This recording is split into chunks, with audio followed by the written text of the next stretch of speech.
get ready with me for my birthday brunch while I recap Cowboy Carter. So I went to the Atlanta Night 1 show and we had so much fun that we looked up tickets for night 2 and spontaneously bought night 2 tickets. I have been a Beyonce fan for like my whole life, as long as I can remember. I'm like a huge 2000s R&B hip hop girly. Like I love Alicia Keys. I love, I grew up like my dad like drove me to preschool playing like Usher, 50 Cent. Like that's like my favorite era of music. I also though, I joke with my friends that I like don't like music because for a lot of reasons, but one is like I grew up a dancer, so to me music is like the background noise kind of thing. And it's not that I don't like music, but I feel like a lot of people are like super passionate about, I need to start getting ready.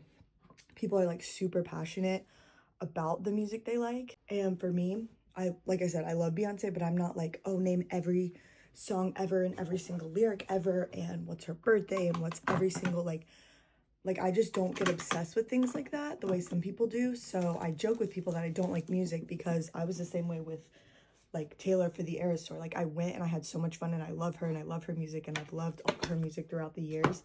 But I think some people just take it to like another level that I don't, which is, I love those people. They are iconic, but I just like, sometimes I get nervous saying that I'm a fan of something because people are like, oh really? Like then name everything ever. And it's like, no, I can just like enjoy it and be a fan and love a good majority of it without like being that next level that some people are. Anyway, like I said, grew up listening to Beyonce. I literally remember like my ringtone was Sweet Dreams by her when I had like a Razor or whatever phone I had in that era. And I have only seen her one other time besides Cowboy Carter, and it was in London for the Formation Tour in 2016 when I studied abroad there. I had to throw away my blending brush, so we'll see how this goes, but whatever. It's just my friends. But yeah, I saw her in London 2016 in the summer, and it was so much fun. Obviously, it was just so much fun because I was like studying abroad and in London, so everything was just fun in general. But that was my first concert that I feel like I like really wanted to go to, save for it myself, like purposely went to the concert. I've been to concerts before then, but it was mostly like, oh, fun ones with friends, or like I grew up in West Virginia, so like big names didn't really like come to West Virginia, and I never really like traveled for a concert growing up, so that was my first like big one that I went to. Okay, I had to change to a tank top because I'm getting toasty. Oh, I forgot to put my face lotion on.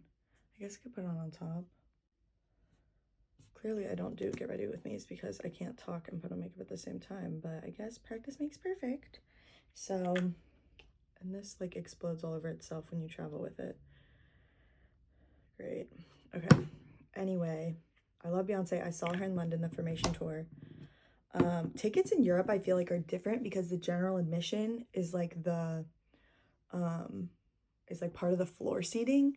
So when I went with two of my other friends, I went with two of my sorority sisters, and we like got there early so we could kind of get to like the front of the gate of the general admission. So we were on the floor, but it was like the general admission pricing. I don't really think concerts, at least some of the ones I've been to in the US, do that, like the standing room. Well, maybe some do. I don't know. None of the ones I've been to. All the ones that I've been to are like stadium seat and you have an assigned seat. So, but I know a lot of international concerts, they have like standing room, and it's fun because then you can kind of like dance, like you have like space to dance. Obviously you still can in like the bleachers, but it's just like a different vibe. So would recommend a Europe concert, lol, if that's in the cards for you. But because I know people were saying that with Taylor too. Anyways, I'm not trying to keep comparing them, but that's just like the most similar big tour that I've been to recently, 2 years ago. And yeah, so Cowboy Carter, when it first came out, I wasn't like super into it. I wasn't not into it, but I don't remember. I think I was just like listening to different music at the time, or like I said, I'm not like obsessed with music in that way. However, other people in my life like can get me really into a certain album. That's why my sister was with Noah Khan. Like, she got me super into it. And then we went to his tour 2 summers ago, 2023. I went to a lot of concerts in 2023.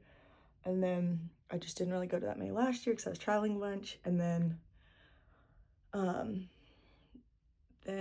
my roommates and I were talking about Cowboy Carter, and my roommate Sam, like, this has been like her favorite album recently, and she's a huge concert person. So we were all debating one night if we should get them, and we realized that they had already gone on pre-sale if you had, I think it was if you had either a certain credit card or maybe it was like your phone plan or something. Also, I'm not a huge makeup girly. I joke that like I learned how to do makeup when I was like 7 years old for like dance recitals, and then like never learned a new technique since then. So just don't be like taking what I do seriously, basically. This was a birthday gift though, the Dibs beauty stick, and I've been wanting it for a while. So yeah, anyway. Decided to look up tickets, I think like back in February, and it was like the pre-sale, and we were like, okay, how much are they gonna be? And we realized that the Atlanta show was the weekend of my birthday. My birthday was Wednesday, July 9th. And so we decided to get tickets for Thursday night, July 10th in Atlanta. And fun fact, I was actually born in Atlanta, and last year I really wanted to go to Atlanta for my birthday, but the trip just like didn't work out. So it was so perfect to be able to go. Oh my gosh, I'm just so out of order with my makeup. I'm like really bad at doing this. Oh. But yeah, I wanted to go to Atlanta last summer for my birthday. It didn't work out. So we decided that it would be fun to do a trip for my birthday this year. And the tickets we got like 300 level were like $100, I think. So they weren't too bad when we were doing the pre-sale. So we all agreed to get them for that. I don't know why I'm trying to use this mirror. And then we took like that basically end of the week off because it was just easier to, I wanted to take my birthday off, and then it was just easier to go for like half a week kind of. And while we were there, we literally had so much fun the first night. And I feel like also too, people were like surprised at how much our tickets were when I was telling people we were going to Beyonce. They were like, oh, I bet they're crazy. I feel like people were just kind of like scarred from the Eras tour, and I like wasn't sure how much they were going to be either. But we had so much fun night one that we ended up looking up tickets like as we were leaving the concert for night two, because we were already going to be there through Saturday. And we found like we could have sat in the nosebleeds again, like 300 level for I think around the same price, like another $100. But then we found like obstructed view, like right on the side of the stage for $140. So we were like, why would we not go down to 100 levels for like $40 more than, actually probably even less, like, because I think our original tickets were 110. So we're like, why would we not do that? And I think what happened too is like they were the obstructed view, like side seats on the side of the stage. I think they like open those up, like I don't think they originally sell those, and then based on like how much the concert's selling out, they open up those like side ones, because I've heard that happening for other concerts for people. So yeah, we ended up going night two, which was so much fun. Both nights were amazing. One thing with the first night though is that it was like the sound was really weird, and I've never been in the nosebleeds for an indoor stadium, or like it was covered. I think Mercedes-Benz can be open as well, but it was covered for a concert. I've been up there for sporting events and stuff, but the sound was like really off at the beginning of the concert, and we were like, oh wow, maybe we just like have never been up, because I had similar seats to the Eras tour, but it was an outdoor stadium. It was Arrowhead, Kansas City. So we were just like, maybe, I don't know, maybe that's just like how the seats are up here. Let me get my eyebrows waxed again. Then maybe like a fourth of the way through the concert, they definitely had fixed a mic or a speaker or something, and it sounded so much better. So that was like another reason why we were like justifying buying night two tickets, is because we were like, and like some of our favorite songs like Ya Ya Spaghetti were like toward the beginning, and so we were like, we really want to like hear those in like full volume basically. Like it just sounded really muffled, and like it was almost like we were just hearing like the echoing of the noises and not like it through a speaker. And then once they fixed it a few songs in, like we were like, oh yeah, okay, this is how the concert's supposed to sound. So some poor tech guy messed up, but night 2 was all fixed and it sounded great, at least I mean where we were sitting the second night. So yeah, that was incredible, and we were like shocked that we found tickets for that price. My other roommate decided to sit more like dead on, and that was my other thing for like buying tickets the second night. I was like, I just want a different angle. Like I'm not gonna pay to see like sit in the exact same angle and like see everything the exact same. But it was like a perfect combo because the first night we could see the full screens, but we couldn't necessarily see like directly head on. There were a few numbers like Protector and stuff where she was like a little bit behind the screen, like in the opening. So we couldn't really see that either nights, but that was fine. But then we could see everything that was going on the 2 big screens. But then night 2, when we were like on the shoulder, we couldn't see all the like main like graphics and stuff on the big screens. But that was fine for us because like I said, we had already gone one night. So it was like the perfect combo of like angles, views, sound, like seeing the night, the different point of views for the whole show. And then like the price was worth it to us. And then also just like the value, I feel like I was shocked that we were getting 100 levels for that price. And I don't know if it was because it wasn't sold out, or like I said, they opened up that level or those seats or something, because the whole row wasn't open. Like I feel like it was only the first however many seats in the row that were open. And the girl next to me, I was talking to her, and I think she also said she bought her tickets last minute. So it was definitely like maybe they just opened those for people like looking them up last minute basically. Yeah, we had so much fun, and I was like, we were amazed by Blue, especially the first night. And then we looked up how old she was after, and we didn't realize that she's like only 13.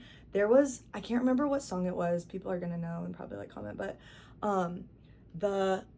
or maybe I'll write it in the caption. But anyway, the one song where she walks like the whole length of the stage, when she first popped up, I was like, whoa, Beyonce looks like younger for a second. And then I was like, oh my God, no, that's Blue, right? And then I was like, wait, she looks just like her mom. And then my roommate was like, is that Blue? And like she looked so much like her mom coming up, her hair, like the way she was dressed, and then she was just strutting down the whole stage. And it was so cute. And then we looked up after and we were like, she's only 13, like what the heck? But yeah, she was adorable, super cute. And then singing Protector with both of her daughters just like had me bawling. And I've cried to that song before in the literally in the car, like on the way to work, listening to that song and like truly like hearing the lyrics for like the first time when I was like listening through the album a bunch. That song's made me cry, so I knew that song was gonna make me cry. And I also like have joked that I think that's gonna be like the song that I would like have a first dance with my dad at the wedding or whatever, at my wedding, what am I even saying? Because it's just like, it's like a song about like parenting and like that she's gonna be their protector and stuff like that, and I think it's really cute. But I just like that song in general. And I'm trying to even think what else. Spaghetti's my favorite song on the album. Ya Ya was amazing. Sweet Honey Bucket, like also just the horseshoe, the horse that she comes out on, the outfits, like she has down performing, and like her stylists like obviously know her curves and like exactly where to like put rhinestones and things to like accentuate her curves. And she like, Beyonce's just so hot. Like everything about the concert was just hot and iconic and amazing, and I'm so glad I went. I'm so glad we bought night 2 tickets. And I think she only has 2 shows in Atlanta and then 2 shows in Vegas left. But I would totally recommend it. Or even like now this makes me want to like look up when people are coming to Tampa, like the day of concert tickets. Like maybe that's another thing too, is like the day of that the prices went down if they weren't sold out. I have no idea. I have no idea how we got these tickets, but it was amazing.